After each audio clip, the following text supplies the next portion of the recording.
diturunkan kepada baginda Rasulullah Shallallahu Alaihi Wasallam, yang dimana sudah membawa kita kepada alam yang penuh dengan cahaya keimanan. Untuk adik-adik yang saya banggakan dan saya muliakan, terima kasih sudah meluangkan waktunya, dan mohon maaf sebesar-besarnya karena telah mengganggu waktu istirahat kalian. Oke, sebelumnya di sini kalian sudah pernah dengar tentang moderasi beragama belum? Belum ya? Jadi seperti yang dijelaskan oleh kakak-kakak yang tadi, moderasi beragama yaitu adalah cara pandang atau sikap perilaku beragama yang dianut oleh agama lain, dan kita sebagai seorang muslim yaitu menghargai tanpa meyakini agama tersebut. Repot juga ya kalau konsep moderasi harus meyakini agama orang lain. Kita cukup menghormati saja. Sebagaimana di dalam surah Al-Mumtahanah ayat 8, Bismillahirrahmanirrahim, la yanhakumullahu 'anil ladzina lam yuqatilukum fid dini wa lam yukhrijukum min diyarikum an tubarruhum wa tuqsitu ilaihim innallaha yuhibbul muqsitin. Yang artinya Allah tidak melarang kamu berbuat baik dan berlaku adil terhadap orang-orang yang tidak memerangimu dalam urusan agama dan tidak mengusir kamu dari kampung halamanmu. Sesungguhnya Allah mencintai orang-orang yang berperilaku adil. Nah, teman-teman sebelumnya sudah belajar sejarah kan tentang dakwah Rasulullah. Ada satu kisah di mana Rasulullah berdakwah ke kota Taif, di mana dia diserang oleh orang-orang Yahudi. Muhammad tukang sihir sampai dilempari batu, tapi Nabi tidak membalas. Nabi malah ketika orang yang membuli Nabi di dakwah itu jatuh sakit, Nabi tidak membalas apa yang dilakukan oleh orang Yahudi, tapi Nabi menjenguk, dan akhirnya orang Yahudi itu masuk Islam dan bersyahadat, asyhadu an la ilaha illallah asyhadu anna Muhammadar Rasulullah. Nah, dalam peristiwa kaum Ansor dan kaum Muhajirin, di mana kaum muslim yang datang ke Madinah itu disambut hangat oleh orang-orang Yahudi. Jadi dari situ kita belajar bagaimana mentoleransi agama lain. Kita kan hidup di Indonesia yang dikenal dengan Bhinneka Tunggal Ika, berbeda-beda tetapi tetap satu dua. Kita berbeda ras, berbeda suku, berbeda agama, berbeda budaya. Jadi dari situ sebenarnya konsep moderasi agama sudah tertera di Bhinneka Tunggal Ika. Tidak hanya di dalam Al-Quran saja ya. Siapa tahu nanti adik-adik punya cita-cita kuliah dan keterima di Malang, di Surabaya, di Jogja, dan berteman dengan orang-orang yang non-muslim. Karena sudah dikasih ilmu sama kakak-kakak yang tadi, kalian bisa tahu dong konsep moderasi beragama dan tidak culture shock dengan budaya mereka tanpa ngejudge. Oh, kok kamu ini sih? Kok kamu pakai rok pendek? Itu saya Kristen. Kalian harus menghormati karena itu adalah bagian dari budaya mereka. Ini sudah masuk di dalam poin penting. Karena tema saya bagaimana sih kita menerapkan moderasi beragama di desa. Kenapa saya mengangkat di desa?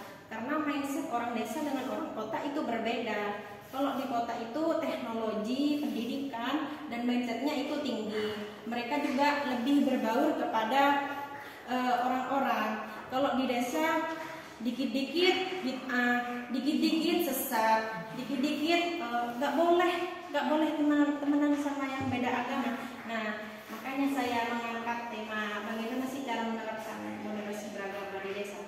Bukan saya mengejudge orang desa karena saya termasuk dari desa juga. Yang pertama yaitu mulai dari kesadaran diri kita.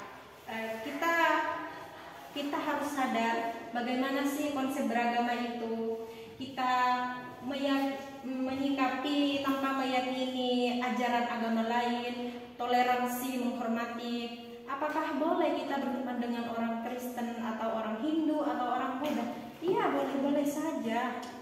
Tidak ada larangan dalam Al-Quran dalam hadis juga tidak ada larangan, malah kita disuruh untuk mempererat tali hubungan silaturahmi.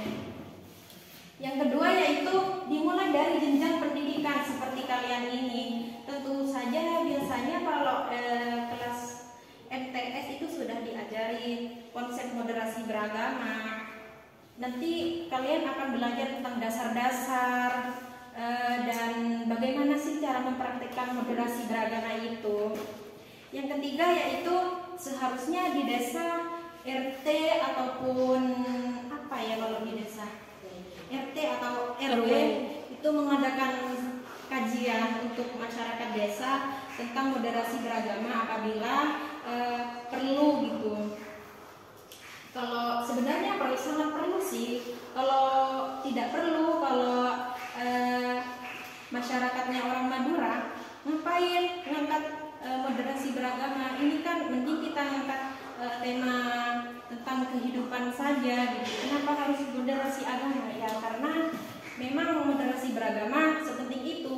Kita juga orang desa bakal, siapa tahu ya kan, kita tidak tahu takdir, kita bakal ke Malaysia, kan banyak orang desa ke Malaysia ya, kita bakal ketemu dengan orang Cina.